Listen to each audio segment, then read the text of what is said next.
Smoking వల్ల lungs damage అవుతాయన్న awareness చాలా మందికి ఉంది. మనం మూవీ థియేటర్స్‌లో కానీ, మూవీస్ ఎక్కడ అన్ని చోట్ల దాని ప్యాకెట్ మీద కూడా రాస్తారు. స్మోకింగ్ చేయడం వల్ల లంగ్స్ డ్యామేజ్ అవుతుందని. కానీ ఎంతమందికి తెలుసు స్మోకింగ్ వల్ల ఫర్టిలిటీ మీద ఎటువంటి ప్రభావం పడుతుందని? నేను మీ doctor Anusha Reddy, fertility expert, 49 fertility centre Warangal branch. మనం ఈ వీడియోలో స్మోకింగ్ వల్ల ఫర్టిలిటీ మీద ఎటువంటి ప్రభావం పడుతుంది? స్మోకింగ్ అనంగానే మగవాళ్ళే కాదండి, ఆడవాళ్ళల్లో కూడా ఇవాళ రేపు ఆడవాళ్ళల్లో కూడా స్మోకింగ్ అనేది చాలా కామన్ అయిపోతుంది మనకున్న ఫాస్ట్ లైఫ్లో. సో ఆడవాళ్ళల్లో ఎటువంటి ప్రాబ్లం పడుతుంది, ప్రెగ్నెంట్ మదర్స్ స్మోక్ చేసినప్పుడు బేబీస్ మీద ఎటువంటి ఎఫెక్ట్ పడుతుంది అన్నది ఈ డీటెయిల్గా మనం ఈ వీడియోలో మాట్లాడుకుందాం. స్మోకింగ్ టొబాకో కన్జంప్షన్ అంటే టొబాకో కన్జంప్షన్ స్మోకింగ్ అనే కాదు, in any other form tobacco అనేది ఇంకే రూపకంగా తీసుకున్నా కూడా, అంటే గుట్కా పాన్ ఇలాంటివి తీసుకున్నా కూడా టొబాకో ఫర్టిలిటీని డైరెక్ట్గా ఇంపాక్ట్ చేస్తుంది. మనకి మగవాళ్ళల్లో తీసుకుంటే టొబాకో చేయడం వల్ల, టొబాకో స్మోక్ చేయడం వల్ల ఫర్టిలిటీ అనేది డైరెక్ట్గా ఎఫెక్ట్ అవుతుంది. ఎలా ఎఫెక్ట్ అవుతుంది అని అంటే, స్మోకింగ్ చేయడం వల్ల మనకి స్పర్మ్ ప్రొడక్షన్ తగ్గుతుంది. స్పర్మ్లో అబ్నార్మల్ అంటే ఒక 100 స్పర్మ్ ప్రొడ్యూస్ అయ్యే దగ్గర మనకు ఓన్లీ 60-70% స్పర్మే ప్రొడక్షన్ జరుగుతుంది. ఆ ప్రొడ్యూస్ అయిన స్పర్మ్ క్వాలిటీ కూడా చాలా చాలా తక్కువగా ఉంటుంది. దీని సైజ్ షేప్ చూసుకున్నా కూడా డబల్ హెడ్ ఉండడము, టెయిల్ వంకరగా ఉండడం వల్ల ఈ స్పర్మ్ అనేది రిలీజ్ అయ్యాక ఎగ్ దగ్గరికి వెళ్ళేదానికి కూడా చాలా ఇబ్బందులు ఉంటాయి. మార్ఫలాజికల్గా అబ్నార్మల్ స్పర్మ్స్ ప్రొడక్షన్ అవ్వడం వల్ల మనకి ప్రెగ్నెన్సీ రావడానికి కూడా చాలా చాలా చాలా ప్రాబ్లం అవుతుంది.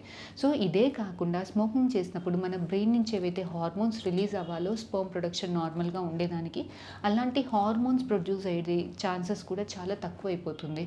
అదే కాకుండా మేల్స్లో మెయిన్ హార్మోన్ టెస్టోస్టెరాన్ హార్మోన్ ఏదైతే ఉంటుందో, స్మోకింగ్ చేయడం వల్ల టెస్టోస్టెరాన్ హార్మోన్స్ అనేవి చాలా తక్కువ అవుతాయి. ఇలా హార్మోన్స్ తక్కువగా ఉన్నప్పుడు భార్యాభర్త కలిసేదానికి ఇబ్బంది ఉంటుంది, స్పర్మ్ ప్రొడక్షన్లో ఇబ్బందులు ఉంటాయి. సో ప్రెగ్నెన్సీ రావడానికి ఇబ్బందులు చాలా ఎక్కువగా ఉంటాయి. ఇదే కాకుండా స్మోకింగ్ చేసినప్పుడు బ్లడ్ వెజల్స్ కూడా ష్రింక్ అయిపోతాయి, కాంట్రాక్ట్ అయిపోతాయి, వాటి సైజ్ కూడా తక్కువ అయిపోతుంది. సో ఇలా మనకి టెస్టిస్లో కానీ మనకి బ్లడ్ ఫ్లో తక్కువ ఉన్నప్పుడు ఎరెక్టైల్ డిస్ఫంక్షన్స్ వచ్చేదానికి చాలా చాలా ఛాన్సెస్ చాలా ఎక్కువగా ఉంటుంది. సో ఇవి మేల్స్లో మనకి ప్రాబ్లమ్స్ స్మోకింగ్ చేయడం వల్ల, టొబాకో చేయడం వల్ల, పాన్ గుట్కా చేయడం వల్ల స్పర్మ్ ప్రొడక్షన్ తక్కువ ఉంటుంది, ఉన్న స్పర్మ్లో క్వాలిటీ తక్కువ ఉంటుంది. అలాంటి స్పర్మ్ తోటి ప్రెగ్నెన్సీ రావడానికి ఇబ్బంది అవుతుంది, హస్బెండ్ వైఫ్ కలవడానికి ప్రాబ్లమ్స్ ఉంటాయి, ప్రెగ్నెన్సీ వచ్చినా కూడా మిస్క్యారేజెస్ అయ్యేదానికి ఛాన్సెస్ ఎక్కువగా ఉంటుంది.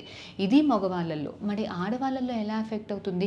ఆడవాళ్ళల్లో స్మోకింగ్ అంటారు ఏంటి అని అంటే, చాలామంది డైరెక్ట్గా స్మోక్ చేస్తారు, లేదు అని అంటే ప్యాసివ్ స్మోకింగ్. ఇలా మనం పబ్స్కి వెళ్ళినప్పుడు లేదంటే ఇంట్లో ఎవరైనా స్మోక్ చేసినప్పుడు ఆ స్మోకింగ్ పీల్చుకున్నప్పుడు, స్మోక్ ఏదైతే పీల్చుకున్నప్పుడు మనకి ఈ ప్యాసివ్ స్మోకింగ్ వల్ల కూడా మనకి ఎగ్ ప్రొడక్షన్ అనేది చాలా చాలా తగ్గిపోతుంది.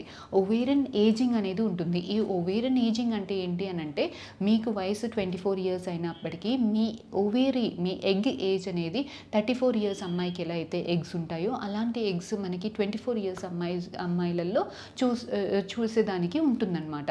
సో ఇలా ఓవేరియన్ ఏజింగ్ వల్ల, ఎగ్ ఏజింగ్ వల్ల ఎగ్ కౌంట్ తగ్గిపోతుంది, ఎగ్లో క్వాలిటీ తక్కువ అవుతుంది. అలాంటి ఎగ్స్ తోటి ప్రెగ్నెన్సీ రావడానికి అవకాశాలు చాలా తక్కువగా ఉంటాయి. ఈవెన్ వాళ్ళు ఐవీఎఫ్కి వెళ్ళినప్పుడు కూడా అబ్నార్మల్ ఎంబ్రియోస్, జెనెటికల్గా అబ్నార్మల్ ఎంబ్రియోస్ వచ్చేదానికి కూడా చాలా ఛాన్సెస్ ఎక్కువగా ఉంటుంది. ఇలా ప్రెగ్నెన్సీ రావడానికి ఇబ్బంది అవుతుంది. ఒకవేళ ప్రెగ్నెన్సీ వచ్చినా కూడా స్మోకింగ్ కంటిన్యూ చేసినప్పుడు బేబీస్ అబార్ట్ అయ్యేదానికి స్కోప్స్ చాలా ఎక్కువ ఉంటుంది. మనం ముందు కూడా మాట్లాడుకున్నాం, మగవాళ్ళల్లో బ్లడ్ వెజల్స్ కాంట్రాక్ట్ ష్రింక్ అయిపోతాయని. ఇలాగే ఆడవాళ్ళల్లో కూడా మనకి గర్భసంచికి సరఫరా చేసే బ్లడ్ వెజల్స్ ష్రింక్ అయినప్పుడు, బేబీకి సప్లై చేసే బ్లడ్ వెజల్స్ ష్రింక్ అయినప్పుడు బేబీ అబార్ట్ అయ్యేదానికి, బేబీ చిన్నగా పుట్టేదానికి, బేబీలో డిఫరెంట్ అనామలీస్ వచ్చేదానికి, బేబీ ముందే డెలివరీ అయిపోయేదానికి ఛాన్సెస్ చాలా చాలా ఎక్కువగా ఉంటాయి. So tobacco in any form, smoking, gutka, paan, both in male female, pregnant female is very dangerous అండి. ఇన్ఫ్యాక్ట్ మీ లంగ్స్కి ఏదైతే ప్రాబ్లం అవుతుందో దానికన్నా డబుల్ ప్రాబ్లం ఫర్టిలిటీలో వస్తుంది. సో ఈ అవేర్నెస్ అనేది చాలా చాలా చాలా important. Please do spread the awareness. Smoking should be complete no. మీకు ఫర్దర్గా ఇంకేమైనా డౌట్స్ ఉన్నాయి అని అంటే please do comment in the comment session. We'll definitely get back to you. Thank you.